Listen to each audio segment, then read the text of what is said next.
So who talks first? You talk first? I talk first? Hello, everyone, and welcome to another episode of Who Talks First. I am one of your hosts. I'm CT. I'm your other host. I'm Solo. So, on this week's podcast, we're going to talk about something that's been asked of us for a while now, which is gatekeeping in fandom. But before we get into that, let's just catch up on what happened this week and what we did this week, which you and I went to Disneyland, which we did. It was such a good day, which is why I feel like we need to talk about it, because it's true. We're at because Disneyland good news. A lot. Good news, Obi-Wan Kenobi's lightsaber got re-released in the Hasbro line, the Black Series? Yes, the Black Series. And apparently it sold out that day at Disneyland. What I loved so much about that day is that there were so many times where I just dramatically pointed at something, and I was just like, because I couldn't speak, I'm like, your brain needs to just click, and you can be just as excited as I am. And my brain was taking a while to click, because I woke up at 5:30 for us to go to Disney. Yeah, that was very tiring. And, the Obi-Wan saber, like the one that you found, yes. They're ridiculously hard to find because they're the old ones. They haven't been re-released with a new line. Mm-mm. And you got a great deal. I got an amazing deal online. Online, they're like $600. Sometimes even more. Sometimes they're like $1,000. That's absolutely insane. But now they finally re-released them. Yes. I wish we could have looked at it. Me too. At the park. But we only found it in one spot in the park. And I was like, oh, they'll definitely have them inside. Launch bay? But they didn't. No. Because we were waiting for them to launch bay to open, because we wanted to ask them to open it so we could see it, but then they didn't have it in there. Nope. All the blue sabers were gone besides Obi-Wan, because you're used to seeing, like, the blue saber, and then the Kylo saber, and then Luke's green saber. And then... you're like, wait, that's not the Anakin's saber. Like, when you pointed, all I saw was green, blue, red, Kylo, and I was like... And cool, they have all of them. They restocked, and you just kept pointing. You were like, "Look at the blue one," and I was, "What? Oh my god!" So yeah, I didn't even know it had been re-released. I'm super excited. So super pumped about that. I really want to get my hands on that. And then in other Star Wars Disneyland news, the second time so we went to a couple stores, and there wasn't anything new because both of us. I'm a big pin collector, but. I just like mystery bags. They're fun. They're addicting. So we go to one store and like nothing new, and we're just walking to Frontierland to go see Star Wars Land construction. I'm like, let's go in the pin store here just for we got time to kill. And so we're going around, and then I do the dramatic point thing and through the glass again. I'm like, just look at it. You were like, you're going to scream. You're going to scream. And they had a prequel / TFA Tsum Tsum mystery pin pack of Star Wars. I was so excited because like we were walking into the park talking about how we wanted like the prequel Tsum Tsum pins because they had already made them for the original trilogy, and I'm like, it's gonna be a while before they come out. And then we even checked one store. And they came out in TFA, and the prequels were both in it. It was beautiful. We got 3 packs each, which is actually pretty good. And we got basically everybody we would have wanted. I'm only missing a BB-8, and you're only missing Phasma. And besides Luke and the Tauntaun. Luke and the Tauntaun are cute, but like the ones that I really want, like, you know. It just you got normal Luke, right? Yeah, I already have normal Luke, so it's not like... At this point, the only thing I really kind of like, the Tauntaun was kind of cute. The Tauntaun's because we both got the but... Demon Wampa, and we got 4 Snowtroopers. Yeah. Why? I don't know. Why, Snowtrooper in every pack, but not actually, because then we would have got 6. But yeah, we got Snowtroopers in 4 packs. Why are Snowtroopers even... They're like... Well, they got cut out of The Force Awakens. And if they are... I don't think that design is in... If anything, if they wanted to do another Stormtrooper... Okay, so they could have had Phasma. Do another Stormtrooper, but make it Finn. Make it a second Finn and just have, like, the blood streaks on it. That's what I would have said. And then either way, I would have been excited about it. I guess some people actually like the Stormtroopers, and again, the only Stormtroopers I care about, they're not even Stormtroopers, like Clone Troopers. Yeah. Like, they're the only ones I care about.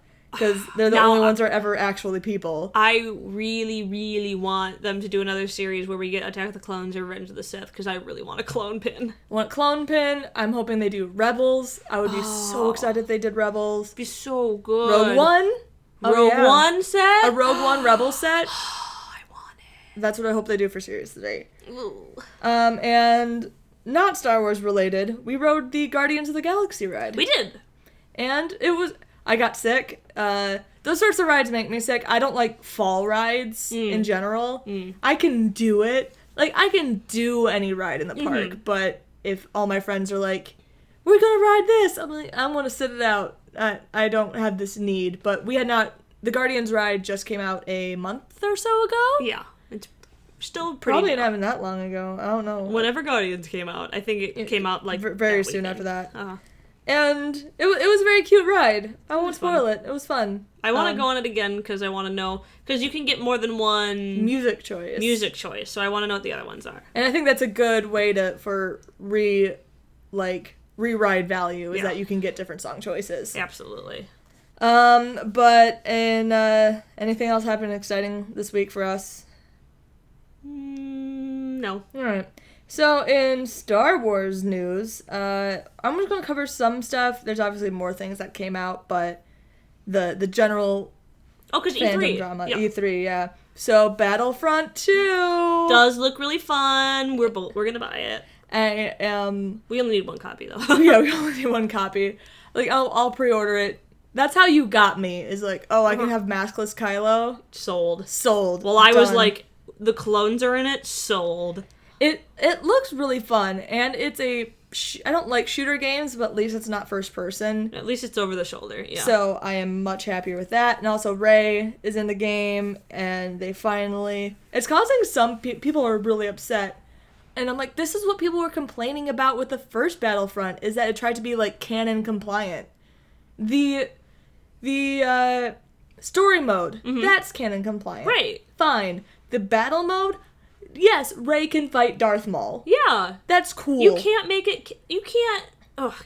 People are complaining that it's not canon compliant. Because the first one was. Right, which was so limiting because you could only have so many characters then. Mm-hmm. That's dumb. So I'm a big fan of, one, because we get prequel characters. Yes. And we get TFA characters. Because then everybody can have whatever character they want. Mm-hmm. And are you... When you're playing in multiplayer, are you really like, ooh, this is what happened in universe? Like, no.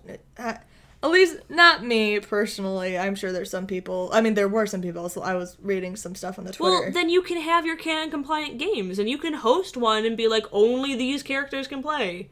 Do that. But don't make everybody have to play by your rules. It ruins, like, the Star Wars lore. I'm like, are you kidding it doesn't, because guess what? We know how Darth Vader dies. We know how all those characters die, so they could never technically lose a fight then. It's like even the mobile game Galaxy of Heroes, which, big news, I finally got Kylo and Rey. Good job. I'm not sure if I even said that last week. I'm not sure. I don't know. After a month and a half of playing, You finally got Kylo and Rey? I finally unlocked Kylo and Rey, so now I can stop playing, and now it's just the worst game. But right now they're having an event where you can get Thrawn, but you need all of the Rebels characters to even play it, and I only have Kanan, so I'm like, not worth playing this game. No. But yeah, also in Battlefront news, Finn and Phasma were also announced, which, thank God. Saying that John Boyega and Oscar Isaac are the two who actually play the game, so I'm hoping Poe's in it too. Like, I'm glad Finn's in it. I'm like, let Oscar and Finn have their characters in the game. I'm sure they'll probably end up being characters too. Yeah, I'm sure Poe will probably be like a later addition, but we have Kylo. We have 2 versions of Kylo, 2 versions of Rey, and just so we can debunk it, because I got really excited. I sent it to you. I got so excited. At E3, they posted like photos of Rey in her new outfit. And Rey in her, like, TFA outfit. And when she was in her new outfit, the image that was for her lightsaber was Obi-Wan's lightsaber. And, everyone was freaking out. Until somebody pointed out, being like, hey, in Battlefront 1, you can change the weapons, so it doesn't really matter. And then, actually, I think today, someone who worked in the game was like, it was a glitch, guys. That doesn't mean anything. It was just a promo image that got messed up. Ah. And you're like, okay, well, whatever. Well, dang. In other Star Wars news, I hate to do this. I know, Colin Trevorrow, that you listen to the podcast, because everybody does. Oh, boy. I'm losing faith in this guy. And I hate to be... I mean, Last Jedi hasn't even come out, and I hate being so worried about 9 when 8's not even here. But I am also worried. Because he has to wrap up this whole movie, and... It's kind of going to be on his shoulders, and his movies don't get good reviews. Yeah, because the reviews for Book of Henry came out, and so far they are not good. I've heard a couple people say it was, but that's not what I want to hear when you're wrapping up a franchise like Star Wars. And none of his movies have been great. Though I have I've not seen Safety Not Guaranteed, and that's probably his best work, at least according to what I've heard. Mm-hmm. I have not seen it, but I don't think anyone's calling it a masterpiece either. Yeah. And if you're hit or miss, that doesn't instill a lot of faith. And like, again, I hate to be this person, but it's like, how did you get Star Wars? I don't. At least get with it. like Rian Johnson, his 2 other films are so like nuanced, and like Looper's really good. Uh-huh. And I have not seen Brick, but I've heard nothing but good things about Brick. Mm-hmm. And I trust him a lot more to understand character complexities. Mm-hmm. And even though Colin Trevorrow has said a bunch of things that I like, especially how he approaches characters, I'm like, I like what you're saying here. I like what you're saying, but I haven't seen it on seen you do it. Yeah. Yeah. Have not seen you pull through. So we'll see. And honestly, I mean, I would be surprised, but I'm just going to say I'm a little bit hoping that after 8 comes out, and if 8 does well and is well received, that maybe they'll have a co-director for 9, and maybe Ryan will do it. But or in my perfect world, it would be Patty. Oh yeah, no, that's what I want. That in a perfect world. Yeah, have Hattie Jenkins come in and co-direct and help, because I want to have faith in you, Colin. But I was really hoping your new movie would get better reviews, but it's getting not even like bad reviews, but like monstrous reviews. Oh boy. So, I mean, again, some people liked it, but we'll see how. I don't think the Rotten Tomatoes score is out yet. I trust Rotten Tomatoes because that's a good consensus of everything. I mean, it gave Wonder Woman a 98 last time I looked, so yeah. Yeah, I agree. Get Patty in there to help. So whenever he's like, we'll put Ray in high heels, Patty will be like, wait a second. I'll kill you. Because... Hear me out. How about no? How about that makes no sense? And then second we'll make a joke about it, so it'll be fine. Yeah. No. But Plotgate... Oh, no. Okay. We talked about it very briefly, but I wanted to talk about it again because... Like, I know it kind of just made me upset a little bit. It was basically Ryan saying... So people asked, they're like, okay, so what did they give you plot points to follow for your movie? And he was like, absolutely none. And you just sit back and go... That's not what I want to hear. And you do, like, from other interviews, you do know that the directors are all collaborating, mm-hmm. which is good, and I hope they're saying that. And JJ even said that a long time ago. He's like, don't worry, like, Ryan has the same vision as we do, so at least, hopefully, in the terms of character arcs. Yes. So there must have been a conversation there somewhere. So there may not have been anything. What I'm hoping Ryan said is, like, when it came to, like, the plot itself, mm-hmm. they were like, you can do whatever you, like, mm-hmm. just... write something. And even not Colin. Am I saying Colin? I meant Ryan if I've said Colin anytime in the last, 5 seconds. Ryan moved up to San Francisco. Yes, that's the northern one. I haven't lived in California. For like 2 months. So you could be with more story group, right? So, I do have faith that he asked for direction and wanted to make sure that him and JJ's what JJ had set up, because it mostly makes me mad because JJ's king of the mystery box and he set up so many mysteries. Yeah. And the fact that it feels like Ryan wasn't instructed to follow any of them. So I still don't believe Rey's a Skywalker. I'm just using this as an example. But it's like JJ was like, Rey's not a Skywalker, blah, blah, blah, blah, blah. Was he really not even given that?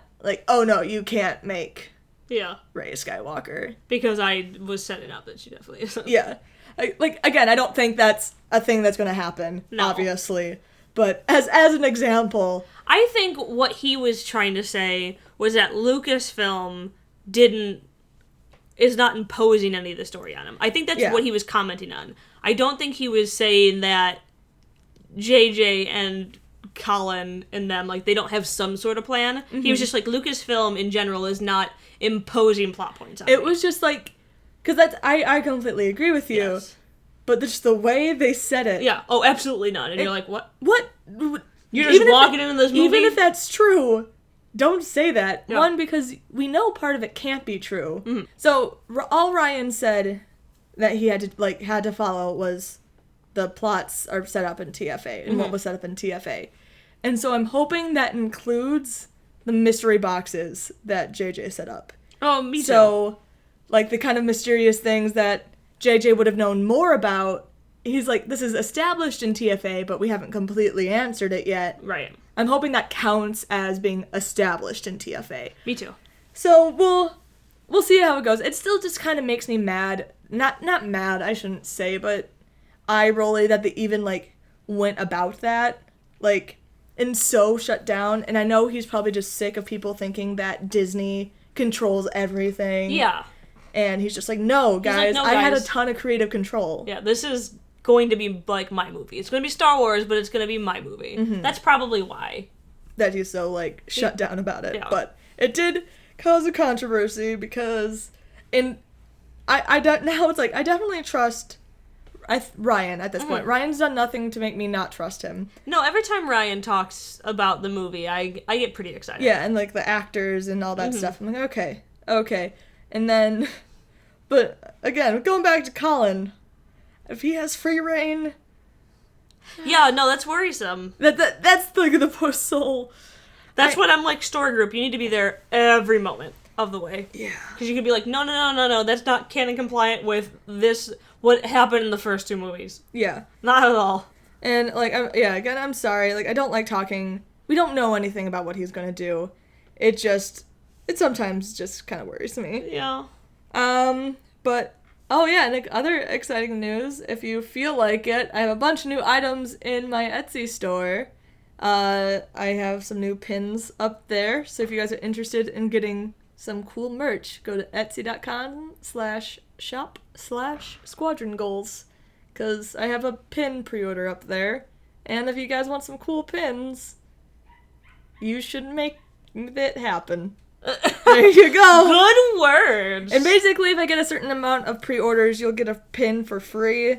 But I have to get enough pre-orders because these pins are very expensive to make. Enamel pins are very expensive to make. Yeah, and it's we were talking about before, I'm a big pin collector, so it's kind of been a big goal to make enamel pins, and I'm really excited about these ones.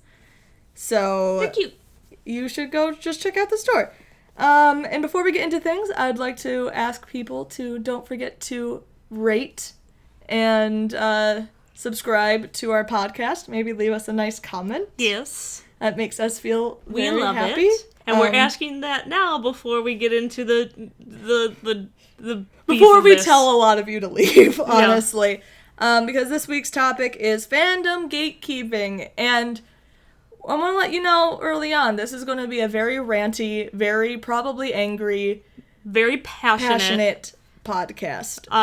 It might, if I don't know, if you get really defensive, this might not be the podcast. If it's something that boils anger in you to the point where you don't even want to listen to it, I just recommend this. It may not be the podcast for you to listen to. Yeah, because there's going to be a lot of feminism-based rants and sexism and all that sort of stuff. So if that's not the thing for you, we already gave you 20 minutes of a podcast where you didn't have to listen to it. So I want to give you guys a few moments to decide if you want to stay or not. Yeah. And do you want to listen about equality? Do you want to listen about like fair treatment? If you don't, then now's the time to leave. And just generally being a nice person. About letting other people have opinions? Yeah, there you go. So, fandom gatekeeping. For those of you who aren't really familiar what that is, it's basically people who feel very possessive over certain fandoms, Yes. franchises and stuff, and have a very hard time letting New people in. Mm-hmm. Or even people that think differently Yeah, that's true. than you. It happens freaking everywhere. But Star Wars, unfortunately, is notorious for it because it's been around for so long. Mm-hmm. So And it's very bad with it. Like, one, Star Wars, as of now, is a generational story. So we're getting new generations in with every generational movie. So, I mean, we're from the prequel generation, technically, and then there's new kids being on the sequel, generation. And that doesn't mean that we can't go back in time and still like the original trilogy, and it doesn't mean...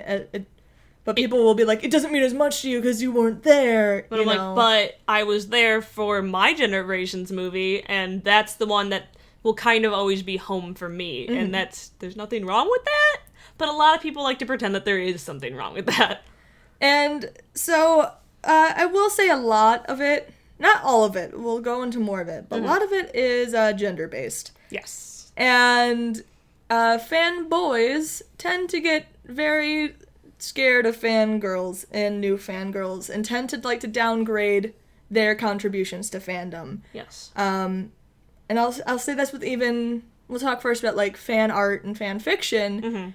And I feel like male fan art is even more respected Oh, than absolutely. female fan art. That this is, and it's not even like called fan art for them. It's like, oh, well, the females, they're in their like delusional headspace, but these male works are like these proud contributions to Lucasfilm and the works that they've produced. Because let's just flash back to Star Wars Celebration. How many female artists were there in the art show? Because I remember seeing one. There was probably more than one. There were other people selling there, but inside the official art show, I only remember... remember seeing one seller. Yes. That was female. I think there were other female artists, but I did not see them there. Yes. Because I'm trying to just go down that list. And everyone that was in that circle, besides, I think, one person, was male. Yeah. There might have been more, but I only remember seeing the ABC3PO girl. Yes. There were other sellers outside of that I know were female. Because... I almost bought a print from one of them. Yeah. The one that was selling, like, the entire, like, women of Star Wars that had, like, Satine and, like, everybody on it. Yeah. But she was not inside the official art show, as far as I remember. I don't think so. And when I look at something like that... Oh, the one who did the Ahsoka piece, she was also a woman. Okay. But I don't remember seeing her. I don't remember seeing that piece, like, in the art show. Me neither. But... I know it was in it, but I just don't remember seeing it. When I look at something like that, I can't help but feel like that's a favoritism thing and a respect thing, because we know damn well that there are just as many women who draw Star Wars stuff as men. And maybe they didn't apply, maybe, or... I won't say names, because we're specifically talking about one example of an artist that both of us adore, who we know applied for the art show. And then did not get in, but they deserve to get in over... And again... It's different. Art is subjective, but this artist is an amazing artist, and the fact that they didn't get in makes me squint really hard. When a person who did get in with a very similar themed piece, so I understand choosing one over the other, it was not as good, but like also a complete kind of copy off her style. Yeah, it was a very similar style, and this artist that we are talking about, we have both been following for years. Long time, yeah. And her style has been her style for a very long time. Yeah. And I just feel like the composition in hers was better, but... Yes. I won't name names. It just kind of seems like respect that male artists are respected more than female artists, because when men tend to think about female artists, they just think, oh, well, all they're drawing is people kissing. Yeah. And which, honestly, I feel like the mosting of the shipping discourse, because, I mean, I'm not gonna lie to you, I'm a shipper, you're a shipper, we like to ship things, it's fun.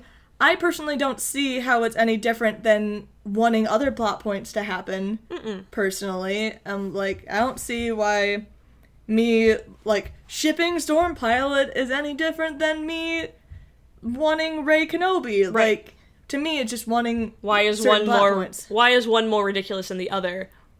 When I feel like it's because romance tends to be an area that females tend to be more interested in general, or men are afraid to say that they're interested in. Shout out, because we have so many male followers. We do. That are into shipping. Yeah. Bless your hearts. Love you guys. Like, nothing makes me happier than, like, men who aren't afraid to say, no, I ship too, and I want characters to be happy and in a relationship. Mm-hmm. Because I don't understand. I mean, it's obviously because of the patriarchy that men are ashamed, but I'm like, it's a thing that all cultures, it's always like a thing, a milestone in life for people to end up in a relationship together. So why is it weird that we want it to happen? That's a cultural milestone in, like, every culture on the world. Either. And, like, unless you are, like, asexual and aromantic, is that when you, like, don't feel any romantic feelings or any sexual feelings at all?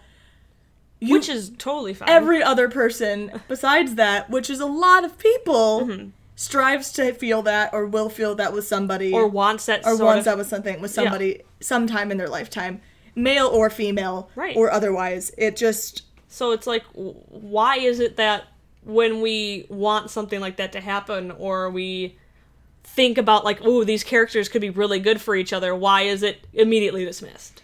And so I'll go into a little bit, like, theory and theorist. I am a Star Wars theorist. I post theory videos. And there's been times where other more popular, like, theorists will basically take exactly what I said, and... So, like, but I'm saying it, I'm a male, so now you can take it seriously. Like, okay. And there's been good ways of handling this and bad ways of handling this. I've seen people take stuff and not credit at all, and I've seen people who have made these videos, and, like, again, it's a little bit angering that we just won't, female theorists just will not get the attention that they deserve, that it has to be come from a male voice that, I mean, who's been established for a long time at least, for it to be really heard. But at least some people have gone through and credited me, like, this is where I read this is where I read this. But it just, when females would write these metas and these huge long essays about why they think plot points are going to happen, especially involving romantic relationships, it's kind of tossed off as being fan fiction, but when the male theorists come in, they're like, hold on, maybe the Raylos had something. I mean, obviously we know by now that I am in the Rey and Kylo camp. Right. That is just what I like from like gray villain stories. I like seeing moments of weakness and love in their plots. Yes. But we just see people, and it happened in Vanity Fair, where all of our kind of, like, almost research and mythological, like, essays about different story tropes. There are people who have basically wrote, like, dissertations on this. Oh, it's ridiculous how much people have written. But nobody takes it seriously until a male on YouTube is like, hey, I read this thing, and this is, at least he credits. Yeah. He's like, hey, I read this thing, it's crazy, go read it, check it out, I think that they're right. And that's when it gets attention, because a guy points at it and goes, ooh, look at that. And then... Which sucks. But at least he was kind enough to give credit. Yeah. But overall, I'm so tired of them downgrading, and calling it fan fiction. That's what Vanity Fair did, was just like, for all your, like, fan fiction fantasies of Stormpilot and Raylo, which is literally what was in Vanity Fair. Which, the person who wrote that is on my shit list for a number of things. Oh, man. And I think he was also the one who wrote that Harrison Ford didn't need to lose any weight because he never stopped being a leading man when, like, talking about Mark Hamill. Yeah. And I'm like, I have no respect for you. Yeah, no. And I think he also called Kylo a Sith at one point, and he was just a clickbaity bullshit, like, wanted to get everyone offended. Still, my favorite is, wanted buzzwords. No Lin-Manuel Miranda music! And then, but I'm like, okay. Was anyone thinking What you meant was that the score will be done by John Williams. Which is freaking awesome. Yeah. You are just, that Lin-Manuel Miranda is a big buzzword, and you were trying to get attention from it. And I still think the reason why he even included Stormpilot and Raylo is because he knows those are huge things in fandom. He just wanted it so that when it'll come up in search results, basically. Exactly. So I don't think it means anything.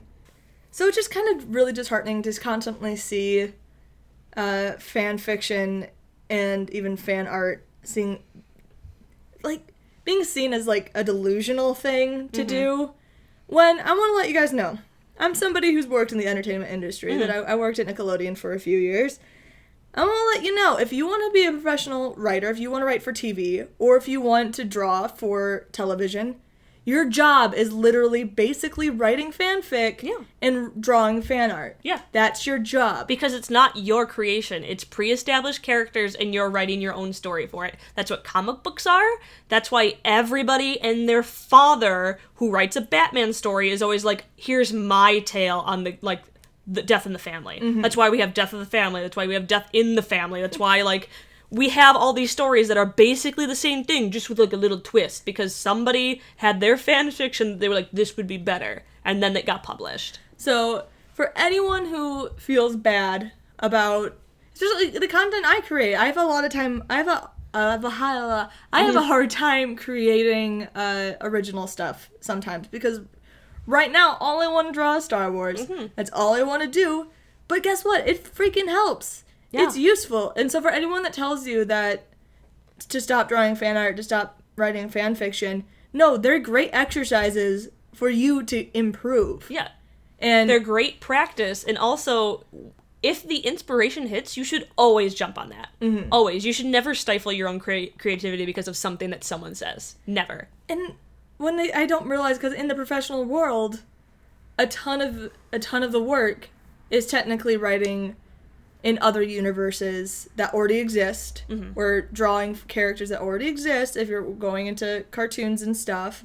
And even with like the Star Wars EU, technically these are authors' like original stories, but they're also not technically, but these are all fans of the series who are writing pre-established characters, making their own choices for them.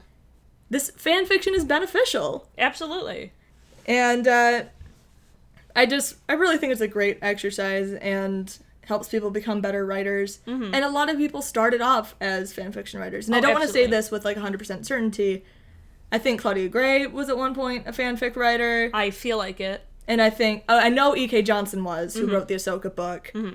And I wouldn't be surprised if a bunch of other people are. I think whoever wrote the Dark Disciple book is definitely a fanfiction writer. Yeah. Just because I think... at least a reader, because you... Definitely. But because I think that those books read better because of that. Because fanfiction, specifically, normally tends to focus very heavily on characters and character narrative and character voice. And it's 100% like inspired by your intense love of characters. Right. So that's why you get that. So I think that they become very passionate, very emotional, very like wonderful books. There's a reason that like, I mean, let's just go into fucking 50 Shades of Grey. That was Twilight fanfiction, and the reason that got so popular was because it was written like fanfiction. It was a fanfic. And they just Control-Find replaced Bella and like everyone's names. Yeah. Which I mean, I hate that is the one fan fiction that gets so popular, but it was stupidly popular, so I don't, like, obviously people who bash fan fiction have never, like, read I'm like, fan that fiction. woman is, how rich is that woman now? I mean, They've made how many books? Movies? I think that 3 movies, or there's gonna be 3 movies and 3 books. Blah, blah. Like, not that I support that franchise whatsoever. Not at all, but there you go, something pays off. And maybe that's even what gives fanfiction a bad name, because they only know 50 Shades of Grey. Oh, well, yeah, but fanfiction has been knocked way before that. Oh, yeah. And but they're just they're just losers in the basement, have nothing else better to do. Right. Before it was knocked because nerd culture wasn't accepted. Before fanfiction was knocked because they were like, wow, these people have nothing better to do than worry about fictional characters. But now that fandom is nerdy and cool and accepted, now they just have to bash it because stupid girls do it. Yeah. And people always have to find a way to bash, like, someone else. And it's just, like, the thing that I feel like is the thing girls are prominently into. There was one, I learned this term recently, BNF. That's a term. Do you know what that is? BNF. No. It's a big name fan. Okay. I just learned what that is. Thank you to Kirsty from Scavenger's Horde for telling me that. Got it. Anyway, I ended up just blocking the guy, and who made a comment on something about how Raylo shippers are gross. And I was like, we all know how gross Raylo shippers are. And I'm like, how? So, okay, what part of it? What is that even supposed to mean? It just really makes me, like, at that point, I'm like, stop calling shippers gross. I don't understand why your interest in a romantic subplot, I mean, sure, between 2 consenting adults is gross. It's because you're going to the extreme and going down to, like, the, like, bottom of the internet where you're just finding where you're only finding, like, the daddy kink fix. And, like, the super, super, like kink smut stuff, and you don't think anything else exists, when, let me tell you... That stuff exists in every single ship. Exactly. Every ship. Every single ship. In every single show. Again, whatever floats your boat. Sorry what I said before about daddy kinks, like, not kink shaming anyone. Sometimes I'm in a mood for a good daddy kink fic. It just depends. Depends on the day, guys. Not shaming you. So if you heard that and you were like, oh no, my kink. No, that's fine. It's okay. I'm just saying what society thinks is gross. Yeah, that they kind of just take that and go, oh, all of them are living out their weird self-insert fantasies. And so it just gets real tiresome when there's forums, like big Star Wars forums, Jedi Council forums, I believe they are. I don't go on the forums. That has blocked the term, it's banned to talk about Raylo there. What? When beforehand, it was the most, like, commented on thread that they had in, like, 10 years or something like that. And then they were like, get these stupid girls out of here. Because they were... On one, they were, like, Rey Skywalkers. Like, they were just, like, so determined that Rey's a Skywalker. And, like, at that point, I'm like, okay, if you think it's incest, I can be like... Well, at least I understand where you're coming from. Yeah. But if you're convinced... that's not confirmed at all. And at this point, it's pretty much been debunked, at least to us. I definitely think it's debunked. But who knows? But the fact that, like, we have all of this... Like, and again, I'm talking on the basis of Rey and Kylo, of Raylo. Like, possible, like, evidence, or at least, not evidence that they'll be romantically involved, but that they will have some sort of connection. Yeah, and that's what most, like, Raylo shippers are, like, based on. It's like, we don't all necessarily expect there to be, like, a full-out, like, romance, but we want this, like, connection to blossom and cause character complexities and character journeys and inspire and, like, morph each other because of this weird connection that they have. Because we know that this connection is a thing and hopefully won't be dropped anytime soon. Right. Because that would be so sad, because complex character interactions and, like, complex character dynamics are so beautiful. And Star Wars is a story about characters first, everything else second. That's what makes it a fairy tale. And we've talked about this before. If you haven't watched our fairy tale podcast, go listen to it, I suggest. Yeah. Because that's what these movies are. They're character journeys. So you need, like, well, I guess you don't need to have complex relationships, but you should, if you want a good one. Yeah. And especially when you have a trilogy like this, you have a story that's been being told over 40 years, you can do some really cool stuff that no other franchise can do. Absolutely. And honestly, when we have things in the databank like Kylo, this is like in the StarWars.com databank that Kylo senses that his and Rey's destiny are intertwined, ... but how? Like, you can read into that a multitude of ways. Absolutely. But at the core of it, Reylo is just like, oh, they'll at one point maybe come to an understanding of each other and help each other out with, because whatever they're struggling with. Yeah, because Rey's obviously going to be struggling with the dark side. With the dark side at one point. Kylo, he's fine. He's good. He's not struggling at all. He's very confident in everything that he's doing. Yeah. So it's just clearly something's going to happen there, and the fact that so many people, well, it's what people get really. Well, we'll talk about it, like gatekeeping over what they personally had canon. Like, one, a lot of people think Kylo, because he killed Han, is now 100% a villain. And that he wasn't conflicted about it at all. That he is irredeemable and will continue being evil for the rest of the films. When that's contradicted everything Adams said about the character. Yeah, absolutely. That's contradicted, basically, all of his acting choices for the rest of the movie, because obviously he's a mess. It contradicts everything that was in the novelization, which we know you can say that that's not the movie, that's not what made it into the movie, but that's still canon on some level. And is this struggle. The fact that, like, JJ, even in the commentary, was like, some people think that Kylo was, like, 100% cool with it. That wasn't my intention. I thought it was pretty clear he wasn't, but okay. To me, it was pretty clear, but I think, and I've talked about this before, I was spoiled for TFA. Yes. Because I was devastated. Han Solo was one of my favorite characters, and I was so afraid he was going to die because, one, I knew Harrison doesn't really want to keep doing these movies. We were lucky we got him back for that movie. Yeah. Yeah. And so I was still really afraid of it, and then it got spoiled for me, and I was devastated. And I didn't get to see the movie until, 3 or 4 days later. But at that point, it was actually pretty good for me, because I'd been able to come to terms with knowing Han's going to die. Right. And so I was able to see Kylo in that scene for everything that it was worth, instead of me just being mad that Han's dying. And I think that's where a lot of people are still coming from, is that they're just mad Han's gone when he's gone for a multitude of reasons, but yeah.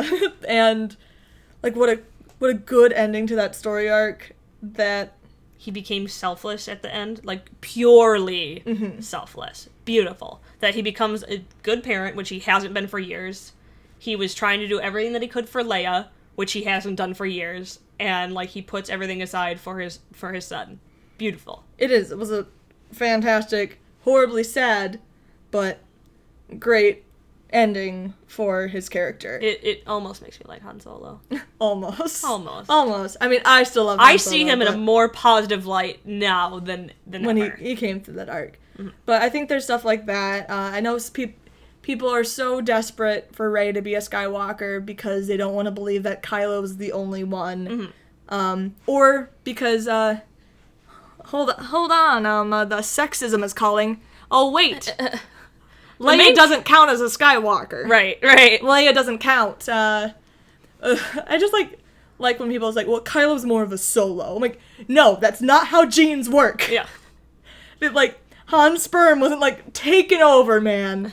I'm 90% of this child. Yeah. If anything, he is more Skywalker than Solo. Look at Kylo. Look at that boy. He's basically just Anakin. He's like, Han himself help me. says there's too much Vader in him. Yep. Which, to this day, is kind of like the line I'm most mad about, like, in TFA, is that basically, like, Leia had to lose her son, and Han just goes, well, it's your fault. Yeah. And, because it's not like... He got it from you. Yep.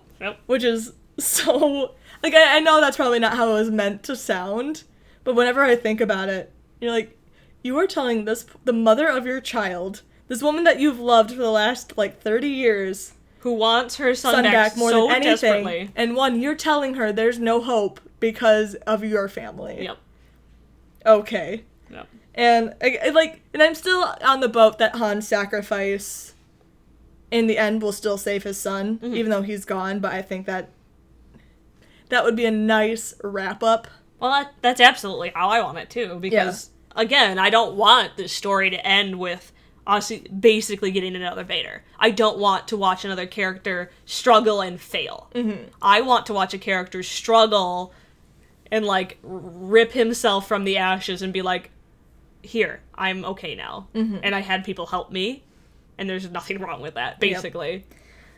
But in short, a lot of the anger in the community and, the bitterness, especially towards the other side of where you feel like you have to downplay the other side, is because you have your own headcanons. Well, it's also just insecurity. And that one too. It's because that they know that they're grasping at straws a lot of times. And everyone wants their feelings validated. Oh, absolutely.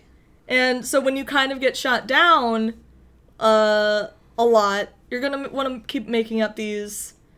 you're going to get defensive. You're going to get loud. The squeaky wheels. And the oil. That's what I still hope. That's what worries me a little bit about not really having a plan, is will those squeaky wheels get the grease because of it? Mm-hmm. And if they don't really have this concrete plan, because there's a ton of people who are perfectly happy with where they're going and they just want to see what the plan was. Mm-hmm. So they're not saying anything. Right. But are these angry fanboys who think Kylo should die unredeemed, are they getting the attention? But I don't feel like that is the case, because when we went to Star Wars Celebration, everything was so chill. I didn't hear of controversies. I've heard people talk, civilly discussing things. Mm-hmm. And I was like, it was my first time being in a room with a bunch of Star Wars people where I was like, oh, this is what Star Wars fans are, and not the angry nerds I hear on the internet.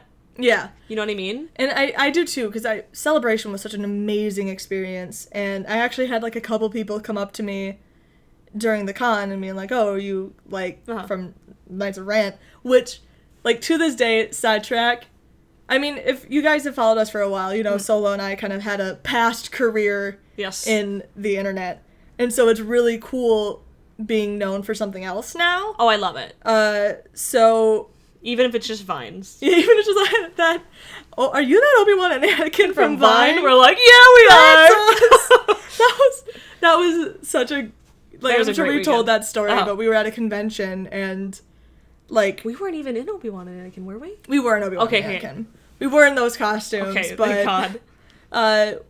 Usually people, as when our cosplay high days, they would know us as from those cosplayers, but now people were coming up to us being like, are you that Obi-Wan and Anakin from Vine? And that was such a... Yeah, we are! That was such a good feeling. I loved it. But at Celebration, when people were like, are you, do you, from Knights of Rant? I'm like, yeah. And then they're like, you're my favorite Star Wars theorist. Yeah. I'm like, oh, thank you! Because that made me feel really good, because...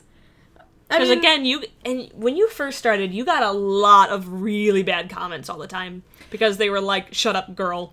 Shut up with your vagina, basically. Basically. And luckily, it wasn't too bad. It could have been a lot worse. And I still think YouTube is probably the nicest. Oh, you think so? Oh, yeah. But YouTube's notorious for being awful with comments. I'm on Tumblr, though. Oh, okay. Right. Yeah.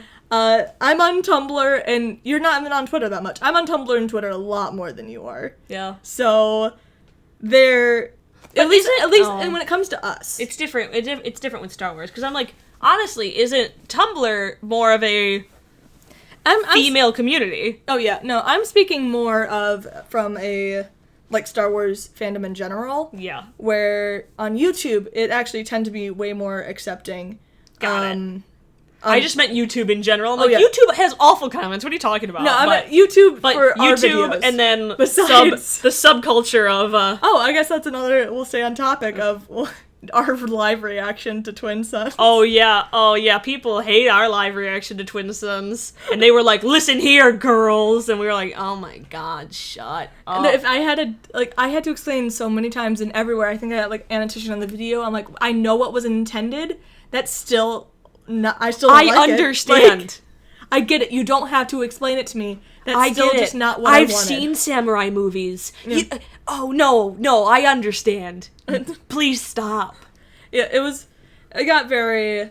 I know people got mad at me for using the term mansplaining, but that's what it was. When you start a comment with, listen here, girls. Especially us. It's like, I don't care really about fight scenes, but Maul and Obi-Wan, especially in Clone Wars, and again, Clone Wars is our favorite. Clone Wars is where my fandom starts. Of all of the Star everything. Wars, everything, Clone Wars is my favorite thing. Absolutely. And so I was ooh, he's gonna bring up Satine, and because that's the last time we're ever going to be able to hear of Satine again, basically. We're going to hear about Satine. He might want to rub Qui-Gon in his face. He's going to talk about how we couldn't save Mandalore. He's going to talk about all these things that we haven't ever gotten closure with. No, he's not going to talk about any of them? Nothing? Not even in passing? No? And, I definitely get why people liked it, but I think it was so hyped that we had so much time to and people are allowed to like it, and we weren't even that mad. No, again, this was just our live reaction because we thought we were gonna scream with excitement. Oh yeah, that's the only reason why we did the video. Enjoy yourself for the things that make you happy, but again, when this particular video was a live reaction, so we're not gonna fake it. And again, our entire YouTube channel is basically about us being very genuine and open and honest with you guys about everything. Mm-hmm. And so I don't everything's open to criticism. But the way people go about these things, it's not even criticism. It's not even let's have a discussion, because that's what I love with YouTube. Yes, is that a lot of times if they're like, oh, I disagree with this, one of us will comment and be like, I'm like, this is why I think this, but you can explain to me more. Mm-hmm. And a lot of times we'll talk in all the back. If it weren't for this one little thing, I would agree, but because of this, this is why I think this. And the few times I've gotten, mean comments, I'll comment back and be like, alright, blah, blah, blah, blah, blah, say my retort, and they'll be like, I'm sorry, I didn't think you would read the comment. And if that's... I think people just want your attention at that point. Mm-hmm. Because I will talk a little bit about Tumblr. We're getting long. I figured this podcast was going to be very long. This what makes me really sad is because on other sites, we do have a lot of sexism and gatekeeping, but Tumblr is a mostly female demographic, and it's tearing itself apart. It really is. Because right now, Tumblr goes through these phases, and right now it's this, black and white moral purity phase, where if anything is at the least in a moral gray area, you are an abuse apologist. You really need to step back and be like, what you doing? We don't exist in a black and white world. But if you say that you Finn isn't your favorite character, you're immediately a racist, and you're like, no, I want more. I want to see more of his journey. How we've seen Tumblr approach people. This is just in general. No, this is only this subculture that is becoming so loud on Tumblr. Mm-hmm. And I think also people need to realize how much this stuff means to certain people, the stuff that they love. Yeah. And so when they're constantly being attacked and about these stupid things that aren't true, but you just have this moral high ground that you need to feel right about something. Okay. Hurting real life people over fictional characters is never okay. Absolutely not. It's, if you ever abuse somebody, a real person, over a fictional character or a fictional ship, I don't understand where your priorities are. No. And it's basically because when they're attacking you over a liking a character or a ship, it's because they think it's abusive in some sort, or problematic in some sort. I'm like, but you don't think approaching me and telling me to kill myself is problematic in any way? Right. You have this moral purity with fictional characters, and it's torn, fandoms apart.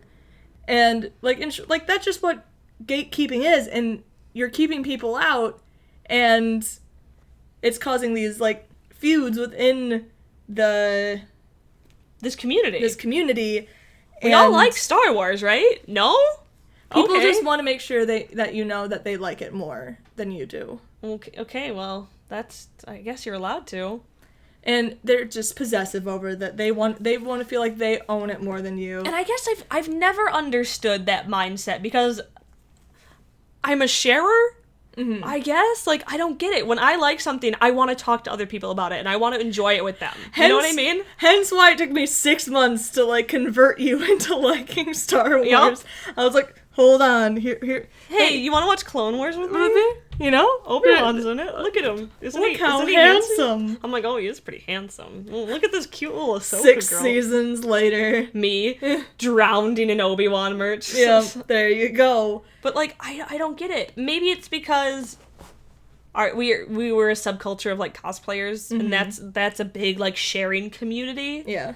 But, like, I don't understand. I know ageism is another thing where people, like, have a lot of problems, like, with the new fans. Oh, absolutely, especially in Star Wars. Mm-hmm. Especially in Star Wars. There are still those, like, grandpas out there that are like, well, if you didn't watch the originals when you weren't alive, then you can't like Star Wars. And you're like, what? Because even, I'll admit, I wasn't part of the fan community until probably right before TFA. It's because part of the reason why I like fandom so much, especially for like current stuff, is speculating. And you can't really speculate anymore with the prequels and the original trilogy. I mean, there's little stuff that you can do. Our favorite characters have their stories told. The prequel characters, the Clone Wars era characters, for the most part, their stories are done. So, I mean, I love them with all my heart, but like, it's hard to celebrate them and to explore them when there's no new content. And there's for them. Yeah, exactly. And so when you're getting this new content, then there's all this guessing, and you're kind of like finding these groups of people who also kind of like the same things you do.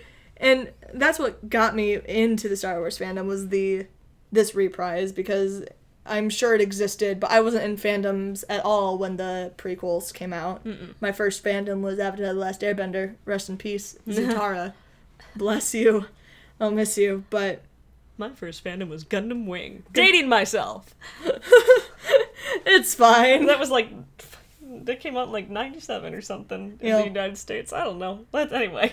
So you were 6, 7? Well, I mean, I don't think it aired until we were a little bit older. I'm like, how did you join the fandom with 7? I mean, I was definitely on chat rooms when I was like 11. Oh, wow. Talking about anime. Man. I was not. I definitely was. Reading fanfic, getting grounded for fanfic. Yeah, that was me. Fanfiction's great. But is there anything else you want to add before we do like a little recap? No, I mean, just gatekeeping in general makes me mad. And I mean, as someone who works in a comic book store, I'm glad that I work in the store that I do, because it's in an amusement, it's in like a tourist trap, not an amusement park, whatever. So we get a lot of like super casual people, but then you'll always get that one person who comes in and tries to like downplay everybody else, other customers in the store, and I'm like, shut your face. Yeah. Like, oh, but I bet that person doesn't even know why do you have so much Harley Quinn stuff? And I'm like, let people enjoy what they enjoy. And you're talking to the wrong person. Nobody here feels the same way that you do. None of my other coworkers here, we don't gatekeep. You want to talk about what you're like cool with, or maybe you don't know anything, we are here for you. Yeah. We will help you find whatever you need. If you're like, oh well, I don't really like comic books. But maybe I want to read some. Like, it seems like there might be some cool stuff out there. Here we are. Let us help you. And I don't understand gatekeeping. Why? Because, like, you're allowed to like stuff. You're allowed to not like stuff. Yes. You're allowed to criticize stuff. You're allowed to not know things. And you're allowed to not know things. But what's not okay is being degrading and trying to push other people out for thinking something differently or not knowing something or humiliating them for a stupid reason. You don't know where, in what, like, book in the extended universe that Luke did X, Y, or Z, then you're not a real fan. And you're like, no, I don't. That's okay. Because I want to, like, go back to Tumblr. Like, people who run anti-blogs. when your main focus is hating something, and again, I'm not gonna say that I like everything. Mm-mm. There's like I've mentioned before, I do not like Kylux. Mm-hmm. But one of my really good friends loves Kylux. Mm-hmm. And I'm like, we just don't talk about shit. It's fine. And whenever she does, I'm like, oh, that's fine. I don't care. Because I'm not going to run an anti-blog, because I'm not going to focus on the things that make me unhappy. Yeah, and I'm not going to think less of you because you have a different ship than me. No. And it's a ship. They're fun. Yep. And just, that's like, oh, this is just the kind of fan fiction I read, and the kind of, like, theories I write. So when little things hint at this, I'm like, oh, I'll get excited about it. But, like, let's go into a different fandom. You and me, we are very good friends. Yes. Would you say? I wrote a whole song about it. I like how you're like, you and me, we're good friends. Right? Would you say, just for the people at home listening, would you say that we're pretty good friends? Would you say that we're, like, best friends? Would you say that we get along really well? I don't like Zutara, and that's one of your, like, main ships, and I'm like, I think it's cliche, and I kind of hate it. But you know what? We don't let that get between us. No, like, back in the day, I wrote a whole parody song about how none of us we never ever shipped the same things. You and me never do. Nope. Except for in these small exceptions, and they're normally, like, throwaway things. We had like Barney and Robin. Those two characters from the Green Lantern animated show, the Green Lantern girl and the Red Lantern. Can't even remember their names, but we both shipped it. Yep. There we go. And I think that was even, like, the lyric in the song. It's like, something like that. I'm not even sure if it's still on the internet somewhere on some channel. But, those characters from Green Lantern. Those characters from, that's, like, everything, because, again, we don't normally never ship the same thing. Even in, like, Young Justice, I hate Artemis and Wally, and you're like, that's my ship, and I'm like, I hate that one. I vehemently hate. That's my no TP. But you know what? We're fine. Yep. We're still friends. We're good.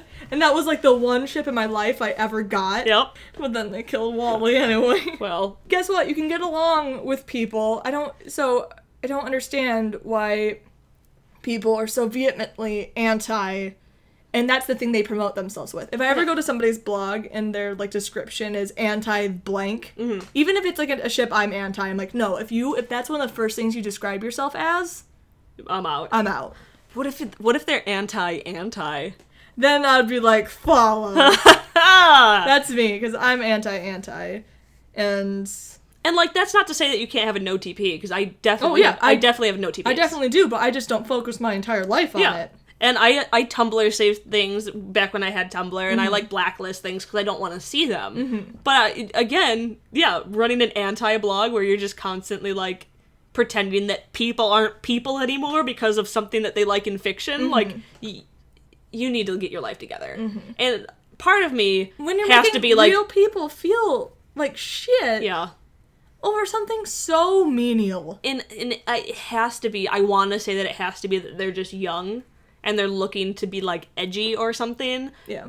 Because for me, I can't understand an adult doing that, but I've seen it happen. So I'm just like, you obviously I know have for the most better. part they're very young. Well, Tumblr so, is like, a young to crowd. if anyone's listening who does happen to run an anti-blog, I just recommend focusing on things that make you happy, because it's one of those things where, especially when you're that young, remember when you, like, pretended you hated that person, that boy or girl that you had a crush on, but you had a crush on them, but you pretended like you hated them and you were mean to them?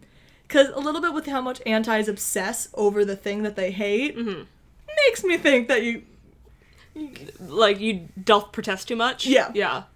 And I'm like, why are you that interested? And also, if you're gonna be so, like, hateful over something, why do it over something like fictional characters when there are plenty other things that you could get mad about that are real injustices in this world? I think that's why don't you focus your energy on something that could actually, like, help people and change lives? Because you being anti-Raylo or anti-Stormpilot or anti-anything is not helping anyone, and it's sad that that's what you're gonna focus on all your energy on. It's like, it makes me feel bad for you. Like, I have to be like, how bad is your life that this is all you can think about? Is fictional characters in a fictional relationship, or people who are like, anybody who ships anything is garbage, and you're like... Because what I love most about, like anti-blogs is that, like, why... Obviously, they hate it so much, they need a blog for it, but they like, obviously go through the tag all the time. Mm-hmm. They don't blacklist it, because they'll reblog the stuff that's from... I'm like, what? And then what do they do? Like, leave a mean comment on it? But, like, it's like you said, it's a... Don't protest a little too much. Your entire blog is dedicated to it and filled with it. Just because you put a mean comment under it doesn't mean... You... Obviously something is like... I think you have a complex relationship with it. You're pulling the pigtails, man. You know what that means. You have a crush. Yeah, absolutely. So... Anyway, I think long story short, just, be accepting of people, even if they disagree with you, and like, I know that's, like, a basic message, and it's gonna be hard sometimes, because sometimes when people disagree with you, they start attacking you. There's a block button for a reason, and it does kind of suck to see squeaky wheels get grease. And it's something that, like, to this day, worries me sometimes, because I'm fine with everything, like, I'm totally okay with everything that Star Wars that has come out. Like, everything is basically has gone my way for what I want. I'm not saying that it totally will, but I've had nothing to complain about, so you're not seeing me on the internet, like, blasting Ryan Johnson and Pablo Hidalgo and Matt Martin because I'm unhappy. But I don't ever see myself getting to that point. I'll just, like I've said, I'll just leave the fandom. I'll be mad at you personally. Yep. But, like... It's fine. When something doesn't go my way, I'm fine with leaving a show. I left Teen Wolf, okay? I was part of that fandom, and it was like, we're going down. And I was like, I'm yelling timber, and I'm out of here. I'm yelling timber. So I didn't go online and be like, bah! All these people, your ship is happening and mine isn't, and the director should kill himself, and because of something fictional. I was just like, okay, well, this isn't my thing anymore. And it didn't even, like, become a thing in fic that they're like, only season 3 canon. Yeah, they're like, it's not season 3B compliant, and you're like, got it. That's the fanfic that I'm gonna read, because I have the... I have a feeling there's gonna be, like, a JJ, like, canon, a Johnson canon, and Trevorrow canon. Yeah, probably. And, Star Wars fic soon. Treat everyone like people. Let people into your fandom. Have discussions with people, because you might learn some interesting things. Don't plug your ears and go, la la la la la la. I don't want to know. I don't want to, like...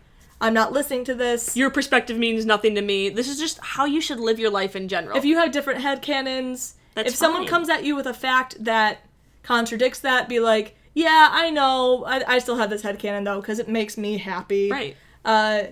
You're allowed to do those things. That's why fan fiction and, like, fan art exists. Because sometimes canon just lets you down. And please don't call people gross. Like, real-life human beings gross. Yeah. Or disgusting, or any other derogatory term over something fictional and menial, and, like, and something as stupid as a ship. Especially when it's, like, 2 full-grown adults. Yeah. Be nice to each other. Yeah. And, again, you're even allowed to, like, cautiously criticize. Just be aware that people are coming from different perspectives than you, and might just think differently, and that might not change. Be nice to people, let people in, and then stay away from the stuff that you don't like. If you are worried about something, just have discussions with people.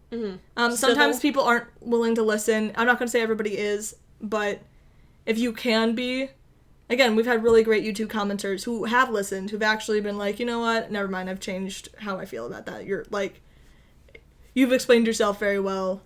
I've changed how I feel about certain things. Yeah. And those are my favorite types of people, are just people who are willing to listen. Not that we're looking to convert anybody, because you're allowed to have your opinions, but when it feels like people actually do listen to the words that you say, that always feels because I feel like a lot of times on the internet, when you have arguments, it's just 2 people reiterating the same points all over again, and no one's really listening to each other. They don't even read what the other person said. It's just like... Or they just read one word, and then they just explode. You're like, okay. Well, again, you didn't listen to anything that I said, but okay.